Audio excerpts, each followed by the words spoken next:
Greetings, Guzzlers. It's that time of year. Well, it will be soon. It's Christmas. Or, well, will be soon. And a fundamental part of Christmas is a Christmas cake. Wife don't like it. I love it. Anyway, yes, I know you used to be an elf on the shelf, Christmas elf on the shelf. Wife decided you were my assistant. Got you the outfit, which you're quite happy with until I mentioned Christmas. Tough shit, mate. You're an assistant, pain in the arse. And I hesitate to say cook. Right, we're going to make a Victorian, traditional English Christmas cake. Quite a lot of history in fruitcakes. But what you're going to need for this is a shed load of ingredients, which actually fits in with the evolution of the Christmas cake. But what we're going to start with is some sugar. I've got caster sugar, 340 grams of that. I've got a lot of messy bowls here, what I'm going to have. And then into that, we're going to put some softened butter. And I've got 455 grams of that. And what we want to do, and we're doing it all old style, we want to cream this all together. Now this butter's been in this warm kitchen most of the day, and it's not as soft as it usually is. So I'm going to busily get this all combined. Now it's going to go in the oven on a low temperature, 120, so that's on preheated.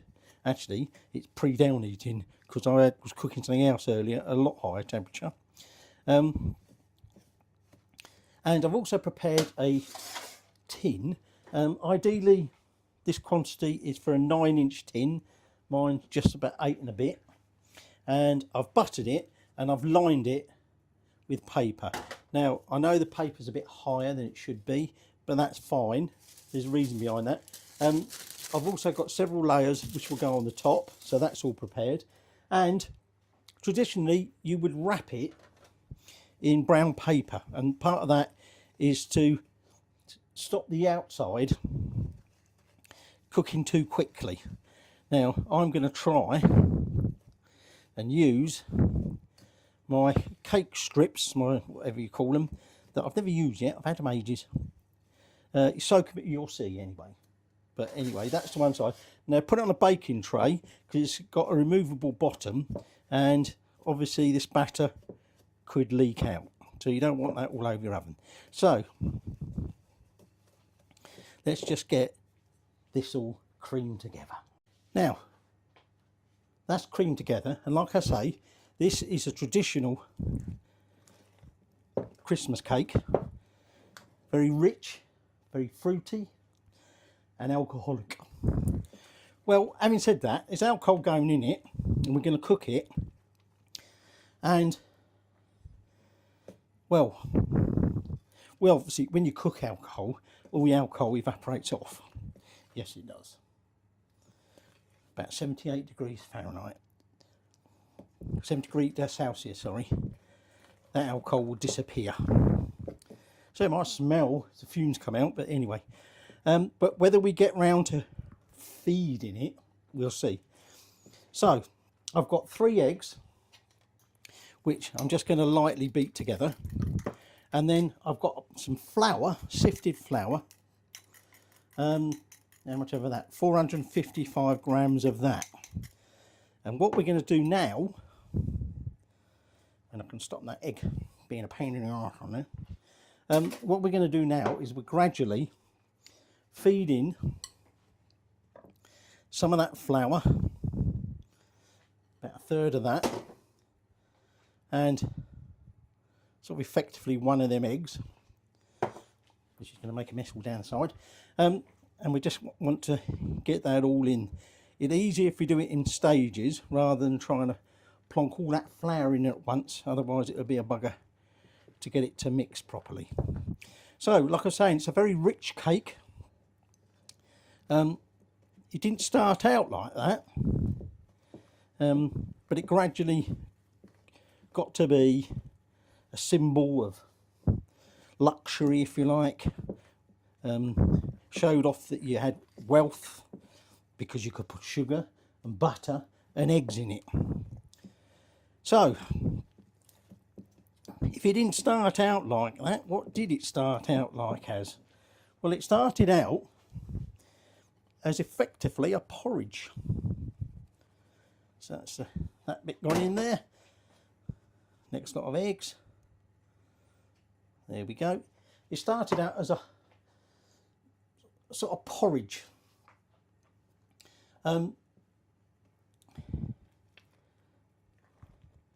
And it was designed, so eggs now, making everything slide around, I won't mix that flouring. It was designed as a sort of a meal to fill your stomach after you've been fasting all day.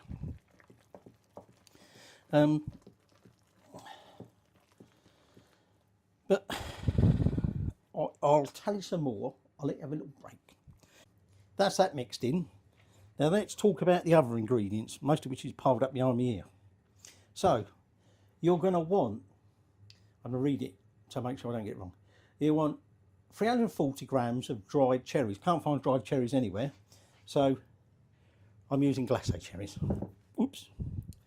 Preferably you don't want to cook. You don't want to cook the bowl. All right, just the cherries. And don't try and get off there and make a bloody mess, you little git. So like I say, it started out as plum porridge, and then essentially they sort of said, well, let's add something else. Let's make it a bit sweeter. Let's add some honey. Let's add some fruit. And so instead of being plum porridge, it became plum pudding, which we may, in England, more commonly call Christmas pudding. Anyway, then we've got currants. Okay, I've got 455 grams of them. I've run out of bowls, so I'm having to split these things. And I've got me big old Victorian looking bowl. There's a reason behind that, because this is a Victorian recipe. Can't remember if I told you. Ground almonds. This is just about all going to fit in here. 225 grams of that. Got a lot of washing up to do. Already done a load from earlier. Right, let me move that over there before I knock it over. And then candied peel. Okay. You ain't going to make me own. I know they do on Bake Off, but it's too much faff. How much have we got of that? 455 grams of that. In that goes.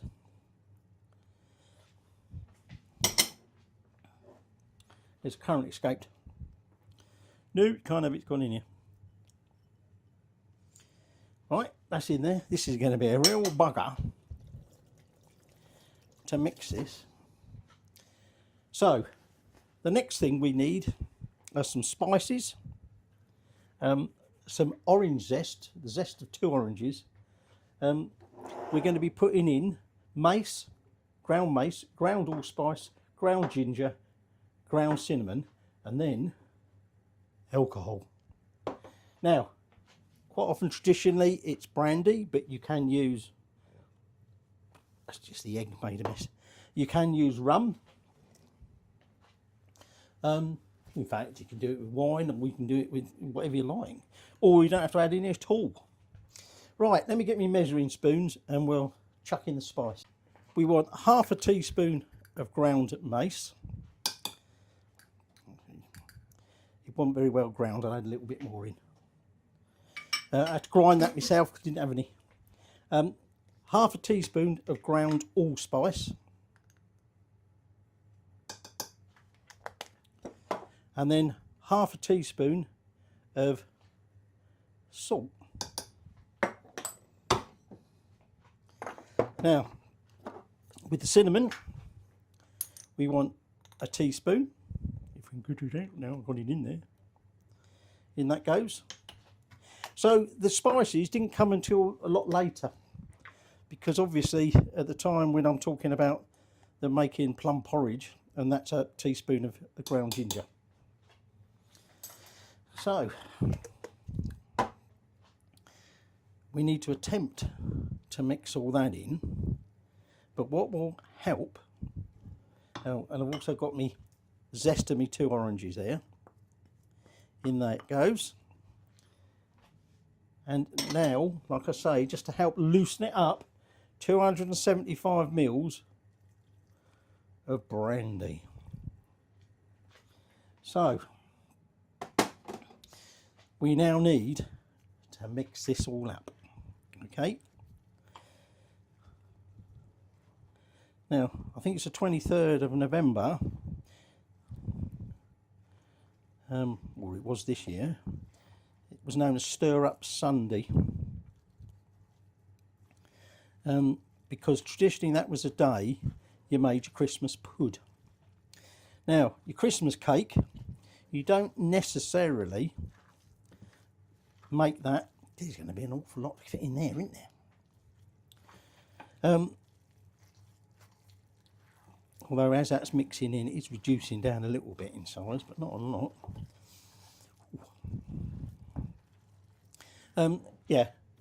Now, when it came to current went somewhere. When it came to Christmas cakes, we're making this well before Christmas, okay, but it's only a matter of weeks away. You could make it a month or more away, and part of the reason you've got all this alcohol in it is because it helps preserve it. And if you are going to make it early, traditionally what you do is you feed it more alcohol. So essentially your cake's baked, and then you periodically, once a week or whatever, a couple of teaspoons or tablespoons of brandy or whatever over the top, let it soak in. You can make a few little holes to help. And the idea being that obviously gives it an extra punch, but it also helps preserve it, and so these cakes can last for years. So I'm going to have to give this a good mix, because I'm finding patches of the like flour butter mix that's not mixed in. But essentially, once that's done, we'll be ready to bake it. Now, this is not strictly speaking pourable, so I'm going to, couldn't work out which way around the spoon was then, it's so covered in all this stuff. I'm going to do it like this, just so risky. I can make sure it don't go everywhere. He says just about making it go everywhere. So it was during the Victorian age that Christmas cake became a thing. Essentially, initially, the Victorians were celebrating 12th night, which is, I think it's the 5th of December, I think it's the 12th night after Christmas, and they used to have 12th cakes. And these were essentially the original sort of Christmas fruit cake, although it wasn't as rich and full of ingredients as it is now. That was coming a bit later in the Victorian age. So they would more celebrate, getting it all over there, that will burn, so get that off of there. Told you I'd make a mess. So they essentially would celebrate all this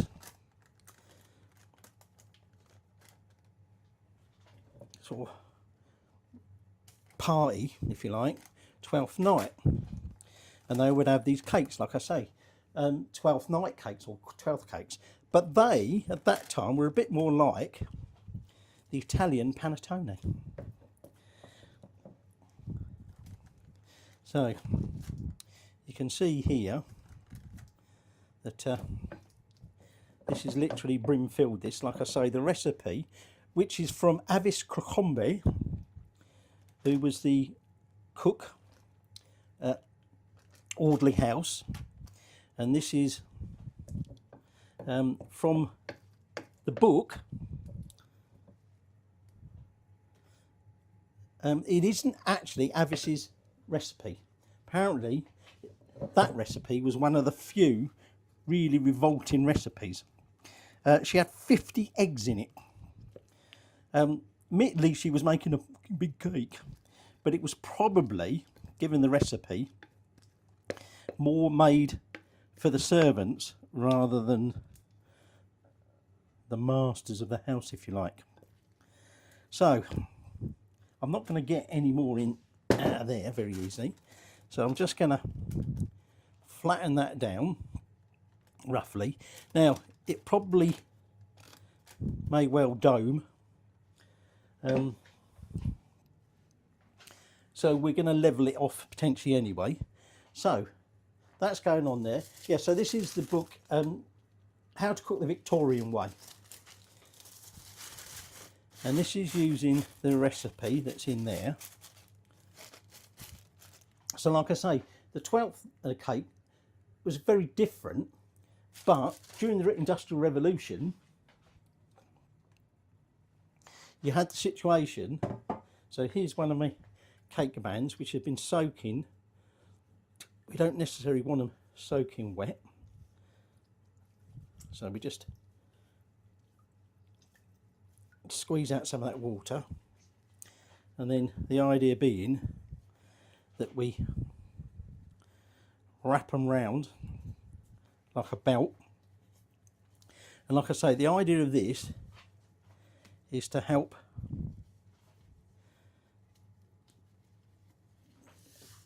it so that the outside doesn't cook too quick.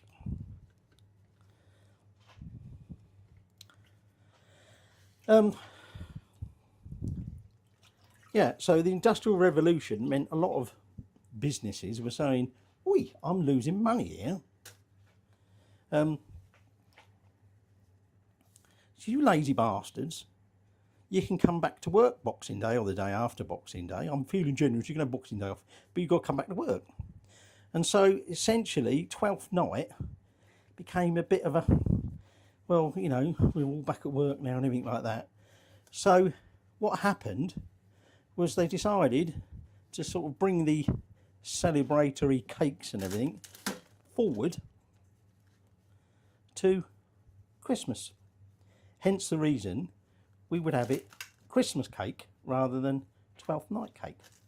But also by then, this cake, I've just realised, I forgot to move the top shelf, because that ain't going to fit in there. Is that going to fit in there? Will do when I flatten that down a bit. So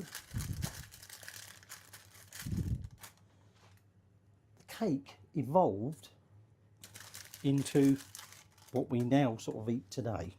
So this is now going into that oven. It's at 120. It's going to sit in there. So what's the time now? 4:45. It won't be when you watch this necessarily, but that's what time it is for me. 4:45. Whew. That could be near 11 o'clock tonight that's going to be cooked. So it's going to need a good 6 hours. There's more to tell you, but equally there's more to do with the cake. But obviously we don't do any more to it till it's cooked and cooled. So there you have first stage of your traditional English Christmas cake.